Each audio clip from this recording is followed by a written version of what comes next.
और पत्रकार जो है वो जनता की आवाज़ होते हैं और पत्रकारों पे मुकदमे दर्ज हो तो इसको बदकिस्मती हम कहेंगे। पत्रकार भाइयों के साथ भी हम खड़े होंगे जहाँ जरूरत पड़ेगी। और शेड्यूल जी जो सांसद संजय वाडिया हैं करनाल लोकसभा के, उनका कहना है कि मुझे आने वाले 10 सालों में मीडिया की जरूरत नहीं है। तो उनको दिखा दो फिर उनको मीडिया की जरूरत है कि नहीं है। सभी भाइयों को नमस्कार, सभी पत्रकार भाइयों को। साथियों,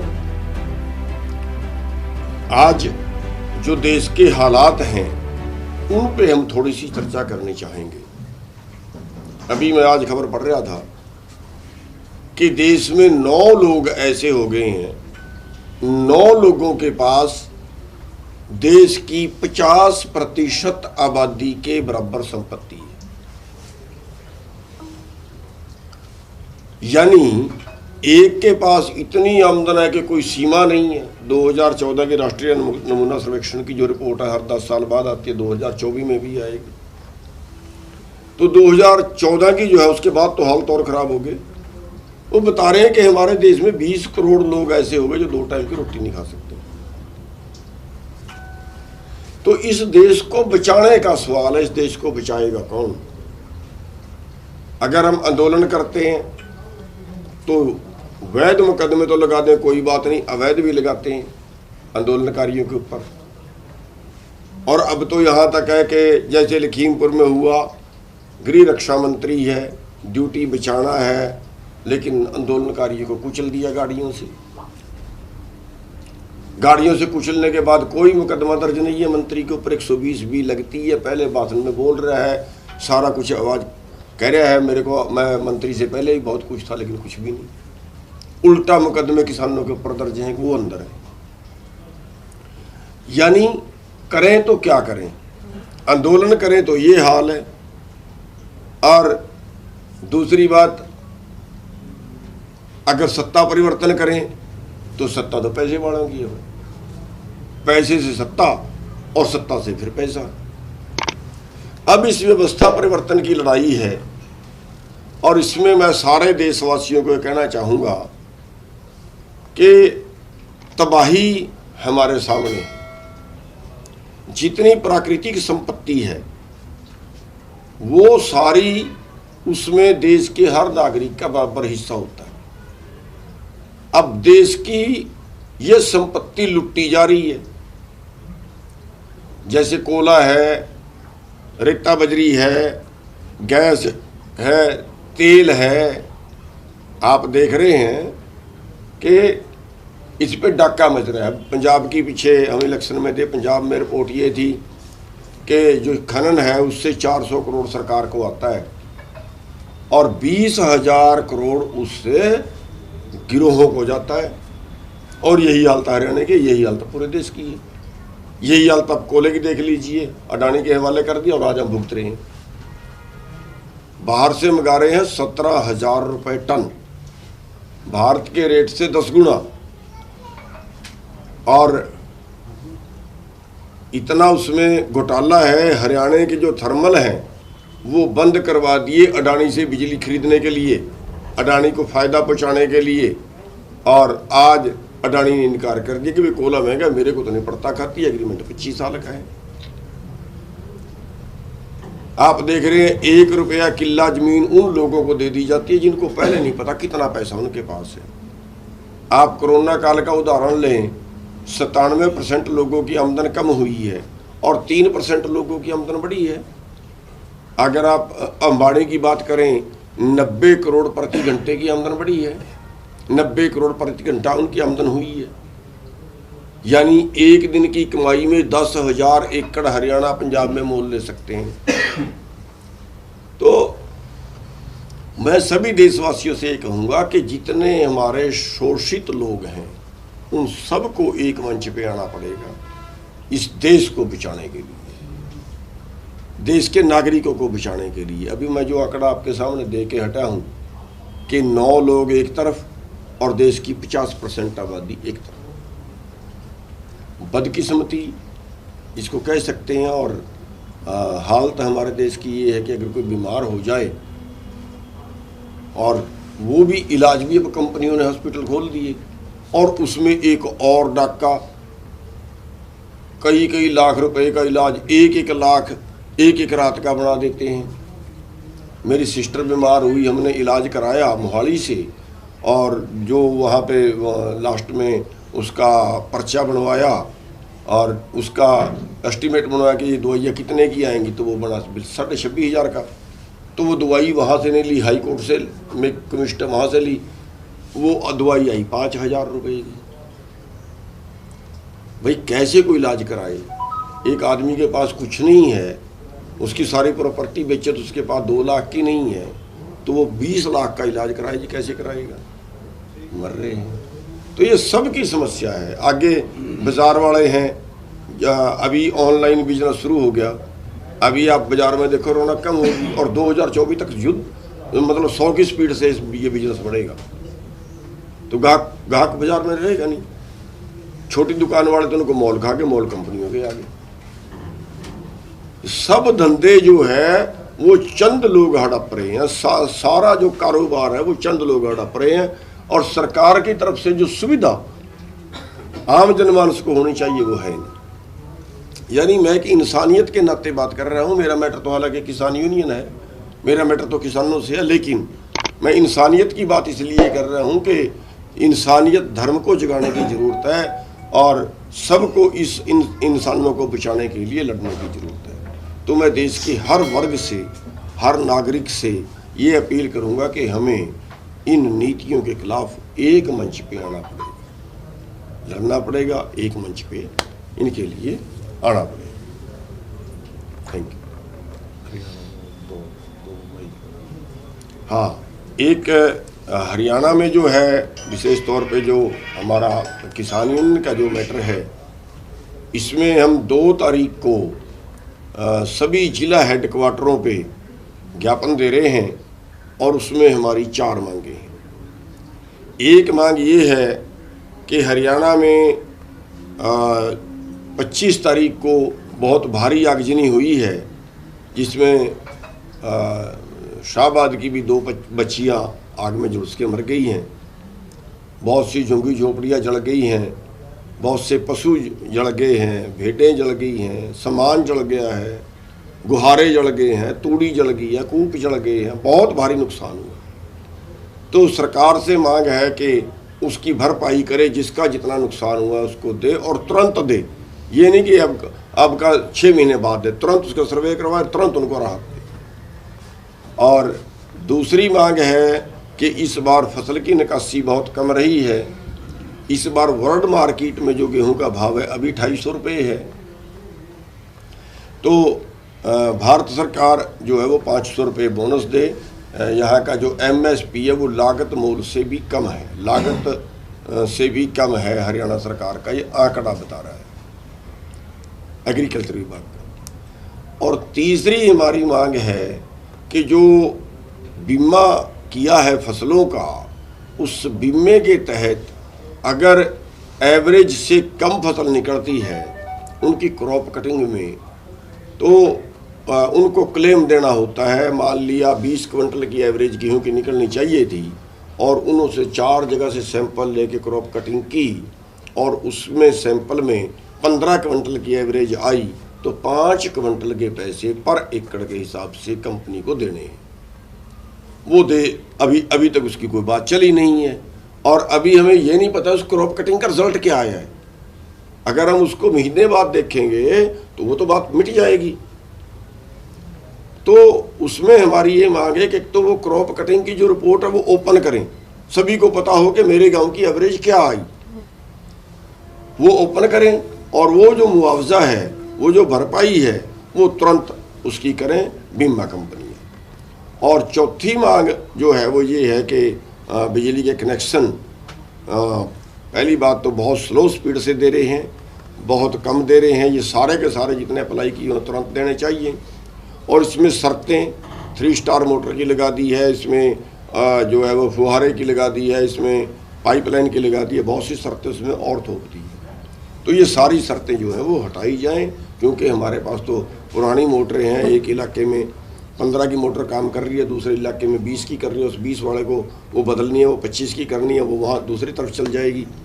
तो ऐसे सिस्टम होता है, हमारा पुरानी मोटर चल जाती है। किसानों पे मुकदमे दर्ज किए गए थे किसान आंदोलन के दौरान, अभी तक सरकार ने वापस नहीं लिए हैं। हरियाणा में कुछ मुकदमे तो वापस हो गए हैं, कुछ अभी पेंडिंग हैं, और उनसे आज भी मैंने उनके बारे में CID चीफ से बात करनी चाहिए थी, क्योंकि सरकार के और हमारे बीच में जो CID चीफ हैं लोक मित्तल जी, वो एक माध्यम बने हुए हैं। आज भी उनसे बात करनी चाहिए थी, टेलीफोन पर हो नहीं पाई, और जल्दी उनसे मुलाकात भी करेंगे। और हमने उनके आगे ये बात रखी थी कि अगर कोई दिक्कत है, 3 मुकदमे तो ऐसे हैं जो सरकार ये कह रही है कि वापस नहीं होंगे, जबकि हमारी पहले दिन जो बात हुई है वो सरकार से सारे मुकदमे वापस होने की हुई थी, और जो 3 मुकदमे की वो बात कर रहे हैं, जब हम अपनी बात पे अड़ गए तो CM साहब ने ये कहा था कि फिर आपने जो मुकदमे किए हैं वो भी वापस लो। हमने अपनी जुबान निभाई। जैसे ये टोलवाड़ा था जो SDM के ऊपर हमने किया था, तो वो हमने CM के कहने पे वापस लिया, और वो मुकदमे अभी तक लटके हुए हैं। रेलवे के सारे मुकदमे लटके हुए हैं। नए मुकदमे भी दर्ज किए जा रहे हैं किसानों की, जैसे पीछे आपके ऐलान के बाद। हाँ, नए मुकदमे और दर्ज किए हैं जो टोल वालों ने करवाए हैं। उसमें हम चेतावनी देना चाहेंगे टोल वालों को कि हमने कोई इतना बड़ा वो पाप नहीं किया कि आप मुकदमे दर्ज करवाएं, और केवल 3 घंटे के लिए हमने टोल फ्री करवाए थे। और अगर ये टोल वाले जो हैं कोई बहुत बड़ा अपने आप को बॉस बनने की कोशिश करेंगे तो उसका रिजल्ट फिर गलत होगा। अपने मुकदमे वापस ले लें, हम प्रेस के माध्यम से चेतावनी दे रहे हैं, अपने मुकदमे वापस ले लें, वरना फिर मुकदमे तो बनेंगे, फिर परमानेंट रखवा देंगे, फिर बनेंगे तो है ही, तो उसका फिर उनको खामियाजा भुगतना पड़ेगा। उसकी बजाय अच्छा है, हमारी कोई उनसे दुश्मनी भी नहीं है, हमने कोई दुश्मनी के तहत वो करवाए नहीं, तो वो अपना वापस। गुरनाम जी, पहले एक ऐसा चल रहा है, आप कह रहे थे कि कनेक्शन देने की बात चल रही है, अब तो खेतों के अंदर लाइट ही नहीं मिल रही किसानों को, जो फसलें हैं वो सूख रही हैं, लगातार एप्लीकेशन दी। देखिए, इसके बारे कई बार बात हो चुकी है, हमने प्रदर्शन भी इसका लिए एक दिन किया था। तो उस दिन उन्होंने आश्वासन दिया था कि 2 ग्रुपों में बिजली आएगी, एक ग्रुप में रात को 11 बजे सुबह 5 बजे तक, दूसरे ग्रुप में सुबह 5 बजे से 10 बजे तक, और जिस ग्रुप में रात को आई है उसमें 10 से 12 फिर चलेगी। ऐसा उन्होंने आश्वासन दिया था, और उसके बाद शायद थोड़ा सुधार भी। और फिर वही चीज़ है जो मैं पहले बता रहा हूँ कि अडानी ने बिजली देनी बंद कर दी। आज 12 रुपये में बिजली खरीद रहे हैं ये, और इसी देश में पराली से बिजली बन सकती है। हर शुगर मिल में पहले से कोजनरेशन प्लांट लगे हुए हैं, उनमें थोड़ा सा मॉडिफिकेशन की ज़रूरत होती है। 1 क्विंटल पराली से 25 यूनिट बिजली बनती है। और दुख की बात यह है कि नारायणगढ़ में 15 मेगावाट का प्लांट लगाया था शुगर मिल में, और अफसरों ने अपने रिश्वत के चक्कर में उसको रेट नहीं दिया, लगाया प्लांट बेकार करवा दिया, खरीदी पराली वहीं गल गई, लेकिन बिजली नहीं दी।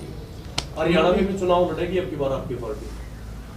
देखिए, अभी तो इसके बारे में विचार करेंगे, टीम बनाई हुई है, वो टीम जैसा सर्वे करेगी, सभी जैसा लोग राय देंगे। अगर लोग चाहेंगे तो कुछ भी करेंगे, नहीं चाहेंगे तो नहीं करेंगे। सरकार कहती है कि फसल खरीदने के 2 दिन बाद पेमेंट आ जाएगी आपके खाते में, लेकिन पानीपत की बात करें तो बहुत से किसानों की महीना भर हो गया है, लेकिन अभी तक पेमेंट नहीं। वो सभी अडानी का गोदाम बढ़ने में लगे हैं पहले अधिकारी, और जिसकी वजह से नहीं, अब की बार तो शायद कोई पेमेंट की गेहूँ है तो कोई ज़्यादा लंबी चौड़ी दिक्कत नहीं आती, हल्की फुल्की दिक्कत आती है। वो कोई ज़्यादा आंदोलन वाला मैटर नहीं है, हल्की फुल्की दिक्कत आती है, कहीं रुक जाती है। पानीपत में अडानी का गोदाम बड़ा था अनाज का, उसको भरने में लगा प्रशासन, वो धीरे धीरे भरा जाता ना कि वहाँ पर लंबी लाइन है ट्रकों की, काफी समय लगता है उठान वो बिल्कुल गलत है। कई मंडियों में इन्होंने किया है, जैसे कैथल में भी था कि ये आड़ती के थ्रू भेज रहे हैं फिलहाल तो उसको, और लेकिन वहाँ पे इतनी व्यवस्था है नहीं, 2-2 दिन लग जाते हैं। और दूसरा इसमें एक और ख़तरा ये है कि अभी जैसे अडानी के गोदाम हैं, अब ट्रैली वहाँ पे सीधी जाएगी तो मंडी में आड़ती का लेबर बारदाना कोई ट्रांसपोर्टेशन कोई काम नहीं बचा।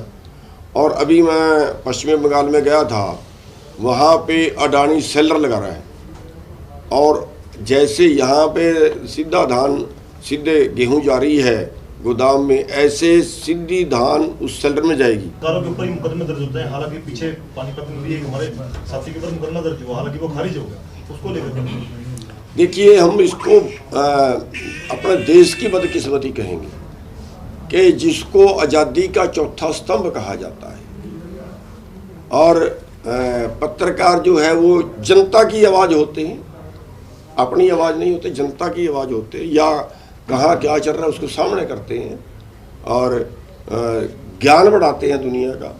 और पत्रकारों पे मुकदमे दर्ज हों तो इसको बदकिस्मती हम कहेंगे। और उसके साथ साथ हम ये भी कहेंगे कि पत्रकार भाइयों के साथ भी हम खड़े होंगे जहाँ ज़रूरत पड़ेगी, और पत्रकार भाइयों से भी हम पूरे देश की मैं बात कर रहा हूँ, हम ये रिक्वेस्ट करें कि देश को बचाने के लिए जरूर आगे आएं। शडूनी जी, जो सांसद संजय भाटिया हैं करनाल लोकसभा के, उनका कहना है कि मुझे आने वाले 10 सालों की मीडिया की जरूरत नहीं है, क्या कहना है इस पर? तो उनको दिखा दो, फिर उनको मीडिया की जरूरत है कि नहीं है, उनको दिखा दो, पावर दिखाओ। प्रदेश में बॉर्डरों पे 144 लगा दी गई है कि कोई भी तूड़ी बाहर नहीं जाएगी दूसरे प्रदेशों में। पानीपत की भी बात करें तो बहुत लंबा जाम समूली रोड पर आपको देखने को मिला। बहुत अच्छा सवाल आपने कर दिया, मेरे दिमाग से उतर रहा था, बहुत अच्छा सवाल आपने कर दिया। हमारी सरकार WTO में शामिल होगी, वर्ल्ड ट्रेड ऑर्गेनाइजेशन के, पूरी दुनिया का व्यापार खुला होगा। मर्जी अमेरिका गेहूं भारत में बेचे, मर्जी भारत अपनी तूड़ी पाकिस्तान में बेचे, यही मतलब हुआ ना खुले व्यापार का। लेकिन हम तो राजस्थान में नहीं बेच सकते, मेरे को समझ नहीं आती ये करते क्या। तूड़ी पे बैन कर दिया, और दुख की बात यह है कि वो तूड़ी जबरदस्ती गौशाला में करवा के 500 रुपये की पेमेंट की गई। 800 रुपये का भाव है, 800 रुपये तो खर्चा पड़ रहा है उस पर, उसको इकट्ठी करने का, जो खेत से खरीदी। तो मतलब इस तरह से पूरे हरियाणा से बाहर नहीं जाएगी, क्यों भाई? अब हमें उसका भाव मिल रहा है, अब सरकार को तकलीफ होगी। इसका मतलब जब हमारी सस्ती बिकती है भाई, तब कौन जिम्मेवार है? जब हमारी बिल्कुल 200 रुपये क्विंटल बिकती है, तब क्या सरकार कोई राहत देती है कि तूड़ी पे? आज तक कभी नहीं दी, और अब की बार महंगी होगी तो अब की बार हमें घेर के बिठाएंगे हरियाणा के अंदर, किसके बाहर नहीं जाने देंगे। तो ये बिल्कुल ये सरकारी गुंडागर्दी कह सकते हैं इसको, ये सरकारी गुंडागर्दी है। और सरकार गुंडागर्दी के लिए नहीं बन रही होती, सरकार व्यवस्था के लिए बन रही होती है। अब राजस्थान वाले क्या कह रहे हैं? अब राजस्थान की गौशाला वाले ये कह रहे हैं कि ठीक है, आप हरियाणा से तूड़ी नहीं जाने देते ना, हम सारी गायें राजस्थान से छोड़ेंगे और हरियाणा में घुसाएंगे। गौशाला वाले क्यों? अब तूड़ी तो उनके पास जाने देते, तो वहां की गायें की भूखी मरेंगी। तो इस तरह से मतलब जो कर रहे हैं वो बिल्कुल गलत है। इनको व्यवस्था संतुलन बना के रखना चाहिए। संगठन को लेकर के क्या विचार विस्तार हो, इस तरह की क्या रणनीति है गुरनाम सिंह शडूनी? देखिए, संगठन का तो हमारा संगठन तो जो कर रहा है, जैसा कर ही रहा है, उसको विस्तार भी सारे देश में कर रहे हैं। लेकिन हम तो ये चाहेंगे कि देश के जितने भी सामाजिक संगठन हैं, भाई साहब ने संगठन बनाया, क्या नाम है? सर्व जातीय जन पंचायत, इन्होंने संगठन बनाया है और समाज के लिए बहुत अच्छा काम भी कर रहे हैं, पुराने टाइम से कर रहे हैं। तो जितने भी समाज के चिंतन करने वाले लोग हैं, वो सब एक मंच पे आके लड़ाई लड़े, इस देश को बचाने के लिए, व्यवस्था परिवर्तन के लिए। MSP गारंटी कानून के लिए कमेटी बनाई गई थी, आप लोगों की बात हुई, कहाँ तक पहुंची है? बनेगा कानून यहाँ नहीं बनेगा? देखिए, अभी तक तो वो कमेटी ही फाइनल नहीं हुई है, और मेरे को लगता नहीं है कि उसमें कोई सरकार की नीयत साफ है। उसको कोई, अगर सरकार की नीयत साफ होती तो MSP, तो जो ये कानून 3 कानून बनाए थे, ये MSP ख़त्म करने के लिए ही बनाए थे, वास्तविकता तो यही थी। तो मेरे को लगता नहीं है कि ये अपना टाइम निकालेंगे ऐसे ही ट्रकाते कई साल उसकी रिपोर्ट देने में निकाल देंगे, फिर कई साल उसको मानने में निकाल देंगे, फिर उसको मानेंगे ठीक है अब तो हमारी सरकार नहीं बची, अब उस पर एक और कमेटी बना दो। जितनी भी आज तक कमेटियाँ बनी है, किसी का रिजल्ट आया नहीं। बहुत धन्यवाद।